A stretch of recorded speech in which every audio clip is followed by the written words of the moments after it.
우리가 읽은 본문은 욥이라고 하는 사람이 고백한 말입니다. 욥은 하나님께 칭찬을 받은 자입니다. 하나님은 욥을 칭찬하기를 온전하고 정직하여 하나님을 경외하며 악에서 떠난 자다라고 칭찬했습니다. 근데 하나님은 이 칭찬을 한 번이 아니라 세 번이나 했습니다. 성경에서 하나님께 같은 칭찬을 세 번이나 받은 사람은 욥밖에 없습니다. 욥은 하나님께 정말 귀한 칭찬을 받았습니다. 때문에 욥은 하나님께 칭찬을 받았기 때문에 하나님은 그 칭찬한 욥에게 마땅히 복을 주셔야 합니다. 그런데 하나님은 욥에게 복은커녕 형언할 수 없는 고난을 주셨습니다. 하나님은 사탄에게 욥에게 고난을 주도록 허락하십니다. 그래서 사탄은 욥에게 고난을 줍니다. 욥에게 10명의 자식이 있었는데요. 그 10명의 자식이 다 죽게 합니다. 그리고 재산이 다 사라지게 합니다. 아내는 저주하면서 떠나가게 합니다. 그리고 욥 자신도 질병에 걸려서 고생하게 합니다. 여러분, 이렇게 욥은 고난을 당하고 있습니다. 고난 때문에 힘들어합니다. 그런데 정말 욥이 힘들어하는 것이 있습니다. 욥에게 고난받는 것보다 더 힘든 것이 하나 있었습니다. 그것이 뭐냐면 자신이 고난당하는 이유를 알지 못한다는 거죠. 여러분, 욥은 하나님을 정말 진심을 다해서 섬긴 자입니다. 욥이 내가 하나님을 섬기지 않고 죄를 지었으면 이렇게 고난당하는 것은 당연한다라고 여겼을 것입니다. 그런데 욥은 정말 진심을 다하여 하나님을 섬기고 죄를 짓지 않았습니다. 그럼에도 욥은 고난을 당했습니다. 그 이유를 도대체 알 수가 없는 겁니다. 아무리 생각해도 자신은 고난당할 이유가 없는데 고난을 당하는 거예요. 그것도 말로 형언할 수 없는 고난을 당합니다. 그래서 욥은 하나님께 물으려고 합니다. 내게 왜 이런 고난을 주시는지 하나님께 물으려고 하나님을 찾습니다. 그런데 하나님은 보이지가 않습니다. 우리 읽지 않았지만 8절과 9절 말씀을 한번 보시죠. 23장 8절과 9절 보시면 그런데 내가 앞으로 가도 그가 아니 계시고 하나님이 아니 계시고 뒤로 가도 보이지 아니하며 그가 왼쪽에서 일하시나 내가 만날 수 없고 그가 오른쪽으로 돌이키시나 배울 수 없구나. 욥은 지금 최선을 다해서 하나님을 섬겼는데 알 수 없는 고난을 당합니다. 그 이유를 알지 못하는 거예요. 너무나 고통스러운 거예요. 하나님께 그 이유를 알고 물어보고 싶은데 하나님이 보이지 않는 겁니다. 하나님이 외면한 겁니다. 마치 하나님께 버림받은 것 같은 그런 느낌을 받았을 것입니다.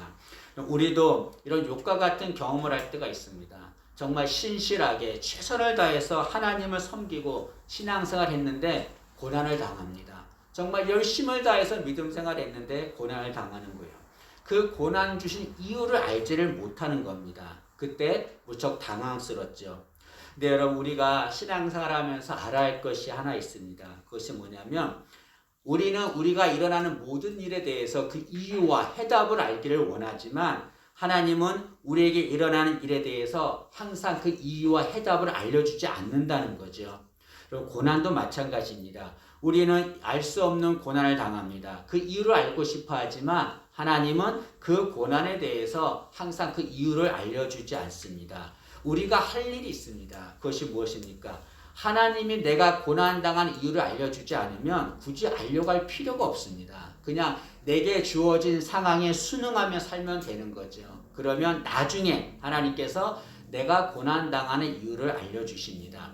욥은 이렇게 자신은 열심을 다해 하나님을 섬겼지만 고난을 당합니다. 이루 말할 수 없는 고난을 당합니다. 그런데 그렇게 자신이 고난당하는 이유를 알지 못하고 있는 그때에 욥의 친구들이 찾아옵니다. 욥의 친구들이 찾아와서 하나님도 알려주지 않는 욥이 고난받는 이유를 자신들이 함부로 말합니다. 욥의 친구들은 말하기를 네가 고난당한 이유가 무엇인지 아냐? 그것은 네가 하나님께 잘못했기 때문이다 라고 말합니다. 욥은 지금 열심을 다해 하나님을 섬겼는데 알 수 없는 고난을 당해요.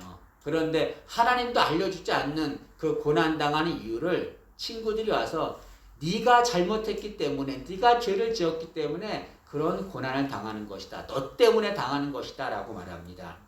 욥은 그 친구들의 말에 큰 상처를 받았을 것입니다.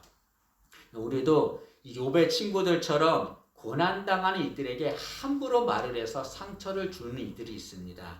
그것은 정말 악한 겁니다. 제가 예전에 사역하던 교회에서 한 성도님이 이제 병원에 입원했는데요. 뭐 간이 안 좋았나? 이렇게 갔는데 얼굴이 시커먼 거예요. 배가 막 불룩 튀어나오고 너무 심각하더라고요. 담임 목사님이 가서 예배를 드리는 거예요.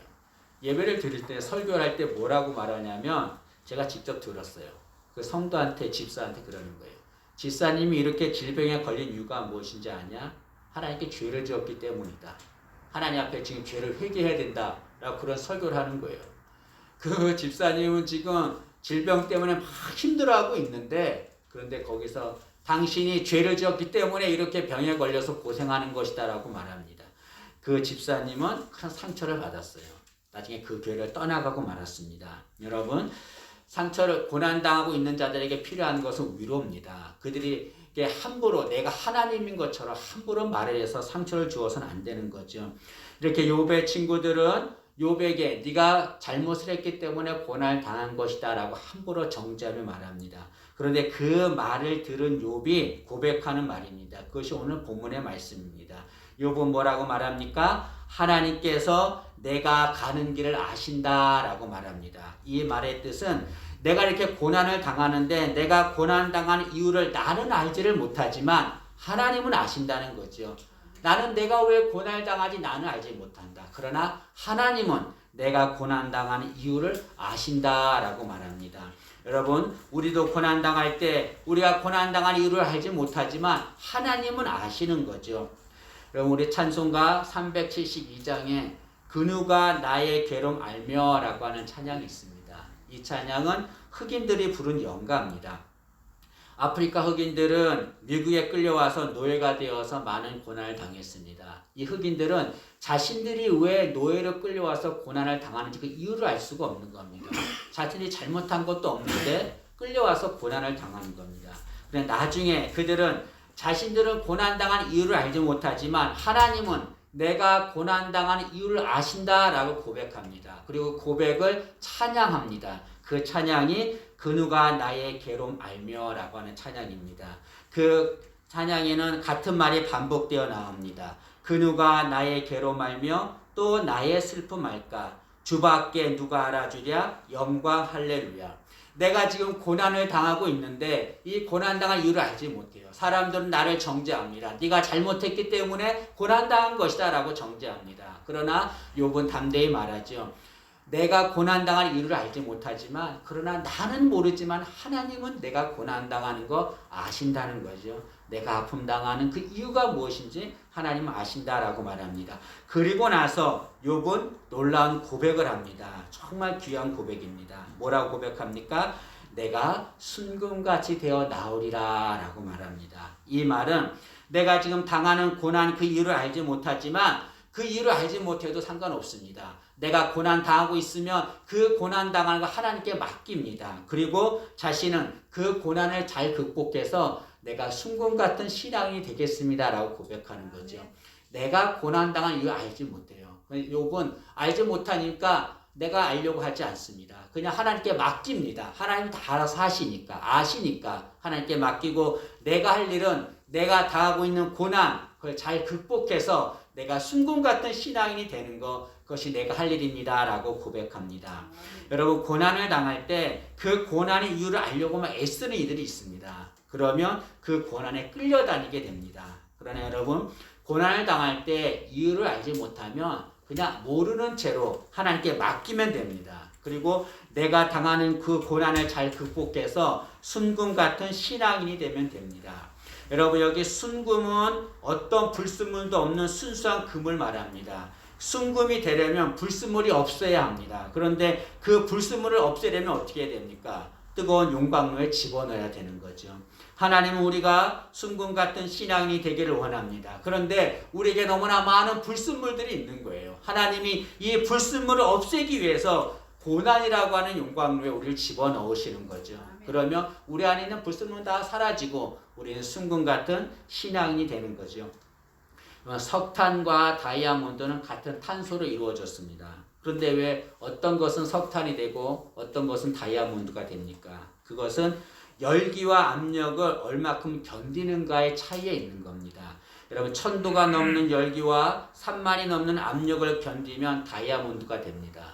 그것을 견디지 못하면 석탄이 되고 마는 거죠. 마찬가지로 내가 지금 당하는 고난 그 이유를 알지 못하지만 내가 당하는 그 뜨거운 고난, 용광로 같은 그 고난을 잘 극복하면 우리는 승분 같은 신앙이 될 줄로 믿습니다. 여러분, 그 아름다움이라고 하는 말, 그 원래 표기는 아름다움이라고 합니다. 아름이라고 하는 말은 질병을 앓다할 때 그 아름입니다. 이 아름이란 우리가 당하는 아픔과 고난을 말합니다. 그런데 이 아름, 내가 당하는 아픔과 고난을 잘 극복하면 무엇이 됩니까? 아름다운 자가 되는 거죠. 마찬가지로 내게 있는 고난, 이 알 수 없는 고난이지만 이 고난을 잘 극복하면 우리는 승분 같은 아름다운 자가 될 줄로 믿습니다.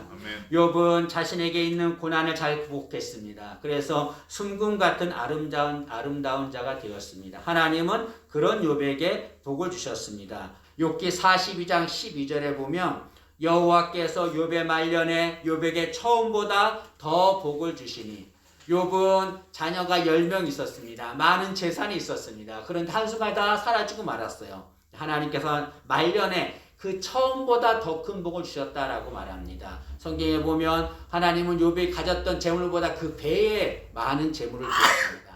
다시 10명의 자녀들도 주었습니다. 또한 하나님은 욥을 인격적으로 만나 주셨습니다.